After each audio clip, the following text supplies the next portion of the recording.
Hey everyone, welcome to the Joy and Resilience Practice, helping you thrive one story at a time. Our series theme for this podcast is going to be Rooted in Joy and Rising in Resilience. I'm Mike Cameron, and this space is for people who are often the ones others rely on. The helpers, the leaders, the caregivers, the ones holding a lot quietly. Today we're starting at the beginning. Not with resilience, but with joy. Because a lot of the time, we think joy is something we earn after things get better, after the stress passes, after the work is done. But what I've been learning in my own life and through this work is that joy isn't the reward, it's the foundation. So this episode is about asking a different question. What actually roots us when life feels uncertain, heavy, or just full? What are the small moments, the quiet things, the overlooked parts of our lives that brings us back to ourselves? For me, sometimes it's as simple as a reset moment, sitting down, taking a breath, and yet even something like a cold joy burst in your hand, just a small pause that says, you're allowed to be here too. In this conversation, we're going to explore what joy really looks like, not the highlight reel version, but the kind that sustains you, the kind that helps you keep going without losing yourself in the process. So wherever you are, driving, walking, sitting with a coffee, I'm glad you're here. So let's get into it. My guest today is Alex Henshaw, owner of Henshaw Photography. Good afternoon, Alex. Good afternoon to you too. How are you doing? I'm doing pretty good. You doing pretty good for a Friday afternoon? Yeah. Yep. Alex, why don't you tell us a little bit about yourself, and then we'll get into some conversation about joy and resilience. Well, let's see. I'm passionate about helping people. Yes. Because of my own lived experiences with mental health struggles for many years now. For many years, yes. And through my photography and podcasting and things like that, I don't know, I feel like I have a way to kind of communicate, a way to, because I guess I'm neurodivergent, of course, so, Right. That sort of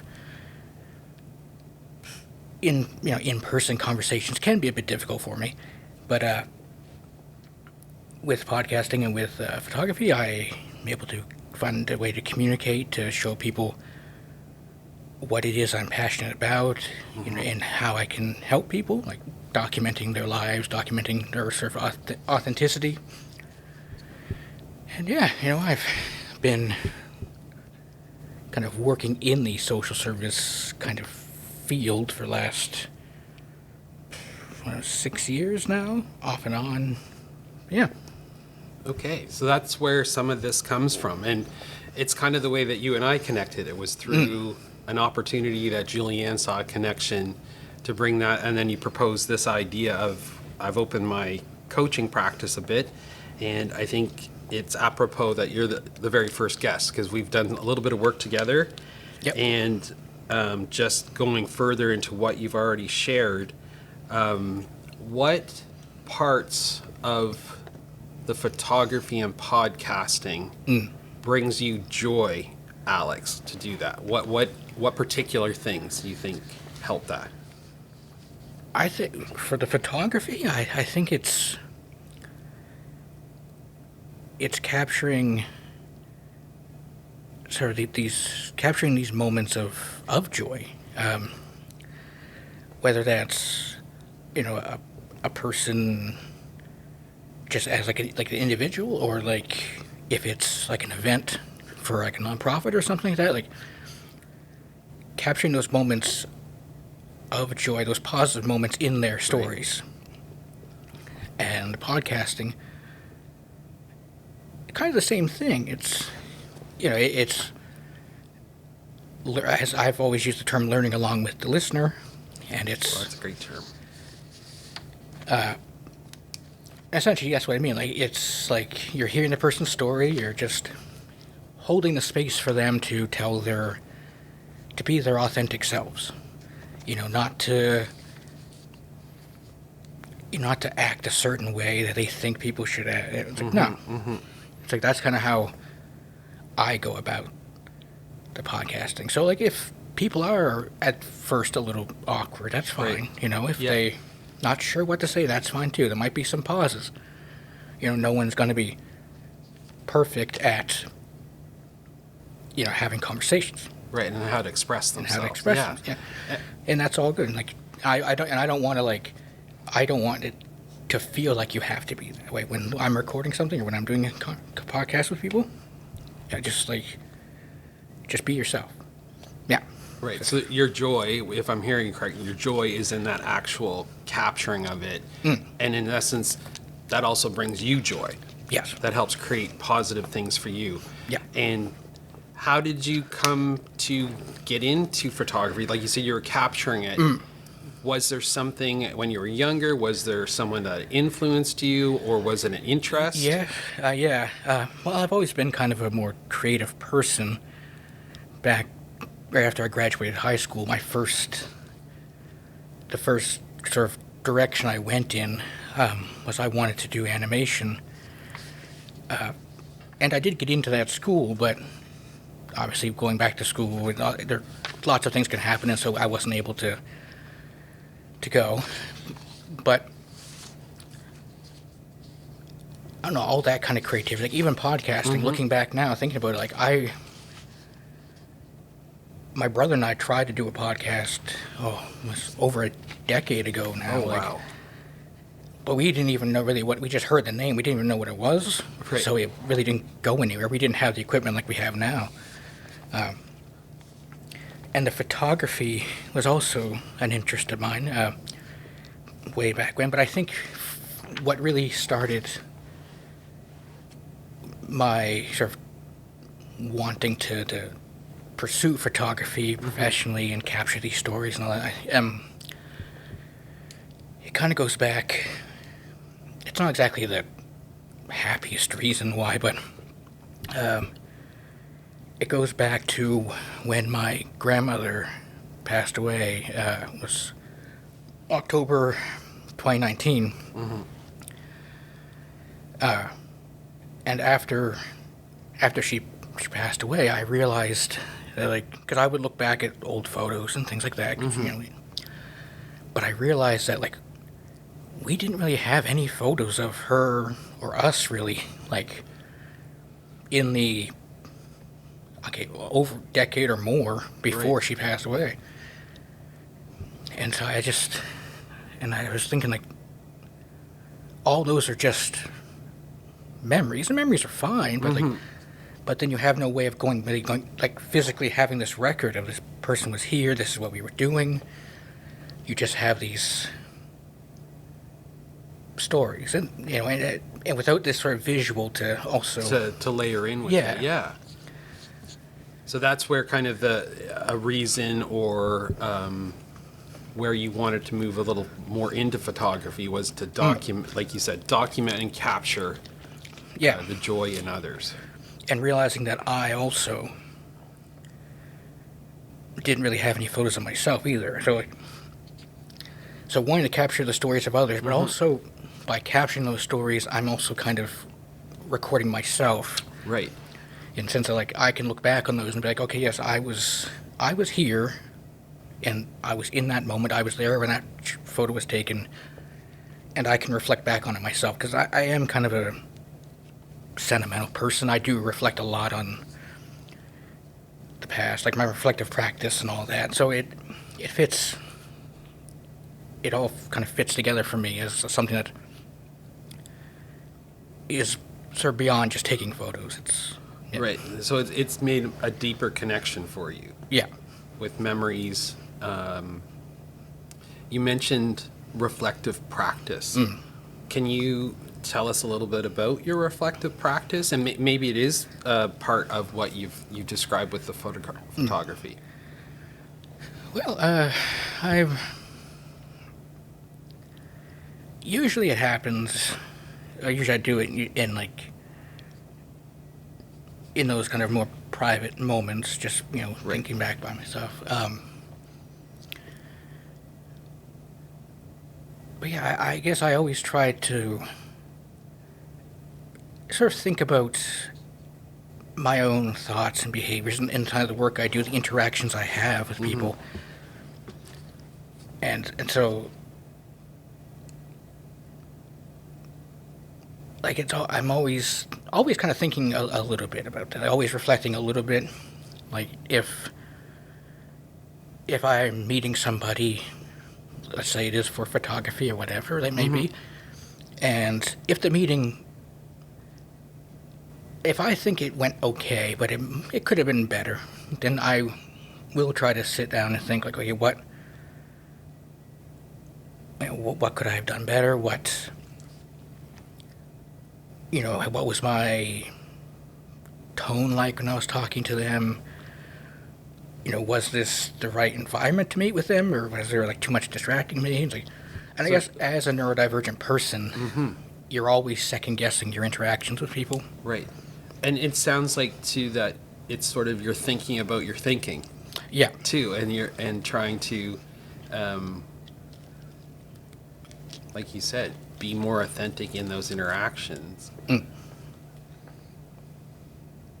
Where you've mentioned your life and you identify as neurodivergent, what resilient practices do you think you've developed due to that in particular part?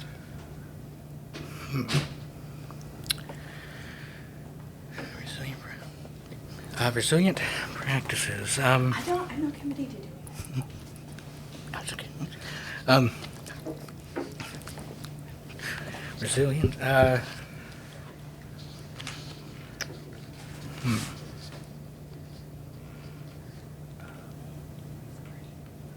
think. Oh, this is kind of a difficult one. Can you give me an example of what you might have done when you were younger as opposed to when you were older? Oh, yeah. What might be a different way that you yeah. approached a situation that I can do this? Yes. But it's. I guess resilience doesn't always come from good experiences. But, and this might answer your question. I'm not sure, but because I mentioned previously about having mental health struggles, Right. I think when I first really started to have those struggles, like depression, things like that, and I didn't know how to, I didn't, I guess, handle them, cope with them, whatever people may say, and so it hit harder for me back then because I didn't have any of that previous knowledge of, like, okay, how does this affect me? What is my journey like? I mean, that's unknown, until it's Right, yeah. until you're at the end. But in everyone's journey is different. So this, but sort of what helps me, what helps me to get through this as smoothly as possible and be kind of stronger at the end. And I think for my resilience practices, it's knowing the signs of, and if this doesn't answer the question, It's exactly your journey. So it's knowing the signs of when those things are going to happen, when these sort of emotional lows are going to happen, and when things might get worse. And kind of keeping, in a weird, odd way, keeping a record of when those moments happen and what I've done. So having like a list that I can go back to that I've written and rewritten several times, but like about getting out and exercising or physical activity or kind of keeping information of like resources that I could use. So sort of part of that reflective practice and developing people, places, things that you may rely on. Yeah. Yeah. and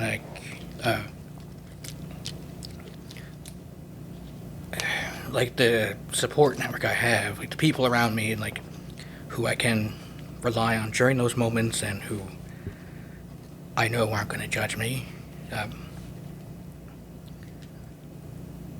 And knowing just even myself that I can get through it. I've gotten through it before. I come out the other side. Right. And although it's very uncomfortable, but I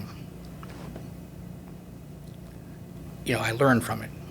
You learn from it. Yeah, and obviously taking all those notes and all this, come from that every time. And part of your, like you said, your reflective practice. Yeah.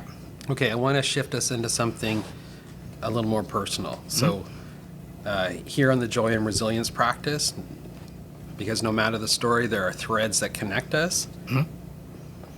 I have 7 questions I want to ask you. Okay. And you can answer them as short or as long as you'd like. Okay. So 1, what's one small moment of joy that's been grounding you lately?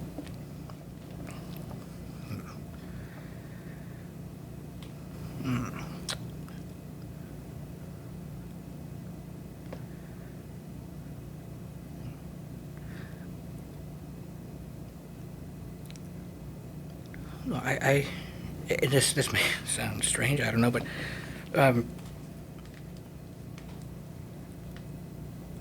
I think like being able to do what I enjoy, like starting this business and being able to use photography and all that, like I think that's been something I've been like every time I get up in the morning, I'm like, okay, yeah, I'm glad that I went through with this. I'm glad that I can do this work, and I feel good about. Feel good about it. Yeah. Yeah, okay. Number 2, and we kind of touched on this a little bit. When you think of resilience in your life, what's a moment you're really proud of?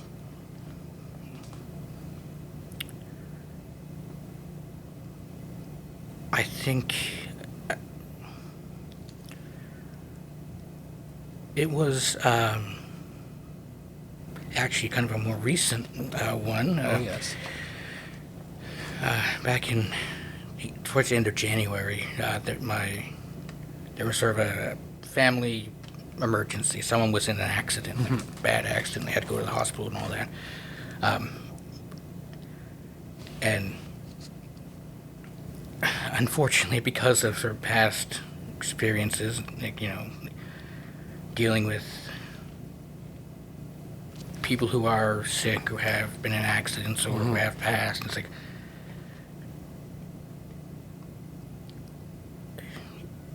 you're able to, or I was able to, like, I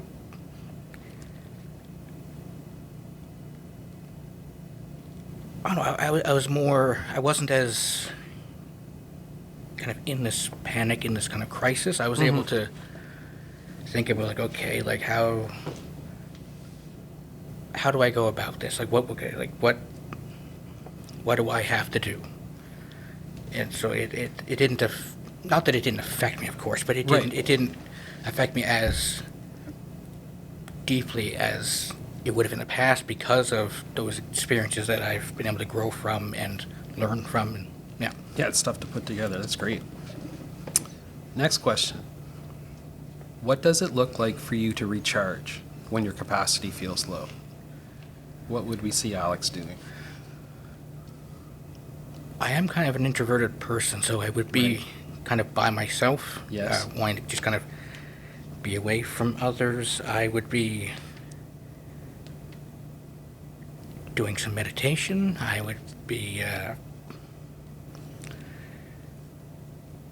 listening to music, just playing instruments every now and then. Okay. But yeah, a lot of it would just be kind of alone time. Alone time.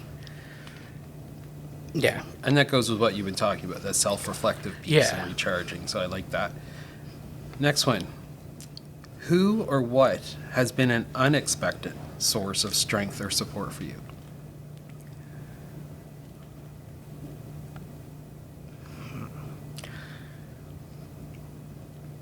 I would say over the last few years, Julianne. Julianne. Because we initially just met, and it was just going to be this little job placement through VCLA Yep. for the Mentoring Plus strategy, and we didn't really know each other very well, of course, and over time, we realized that we work really well together, and gotten to know each other better, and I've been supportive of her when she opened space, and she's been supportive of me with my business, and really anything that I've had interest in doing, and you know, so yeah. It's been maintained for Yeah. a number of years then. Yeah. That's awesome. Okay, next question. What's something you've learned about joy that you wish more people understood, Alex?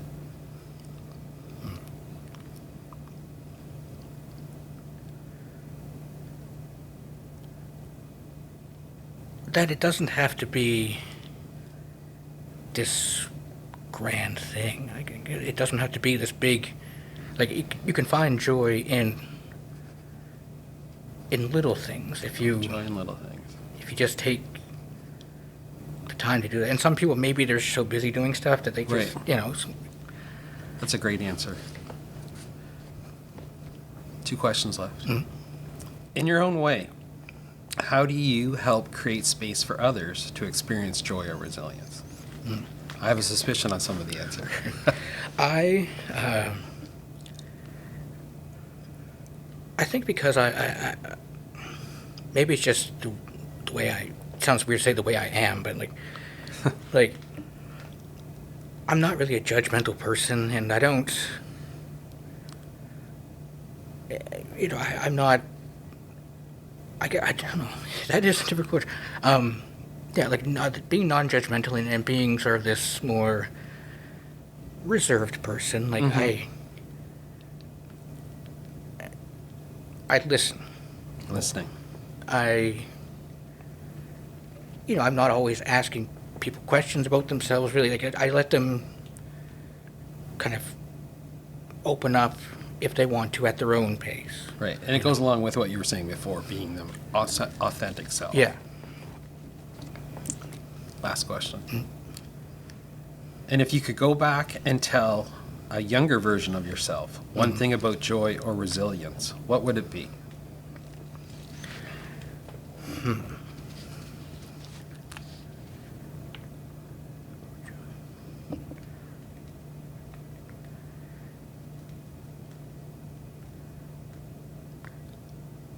I think I would tell myself that no matter how difficult things may look, how they may feel at that time, that you do have the capacity to grow from it, to kind of gain some sort of strength from it. Yeah, 'cause I'm just thinking back to when I was depressed and all that, like Right. all like in, telling my younger self that it's going to be okay, and that you are able to get through it. You're able to get through Yeah. it. Thank you for sharing that, Alex. There's a lot of wisdom in that, and a lot for people listening to take with them. If you're listening right now, I hope something from this conversation stayed with you, not in a big, overwhelming way, but maybe in a small, steady one. A reminder that joy isn't something you have to wait for, and resilience isn't about pushing harder. It's about learning how to come back to yourself again and again. Maybe that's a pause in your day, a conversation like this one, or even just a moment to reset, take a breath, and give yourself a bit of space. This is the Joy and Resilience Practice, helping you thrive one story at a time. Stay rooted in joy and keep rising in resilience.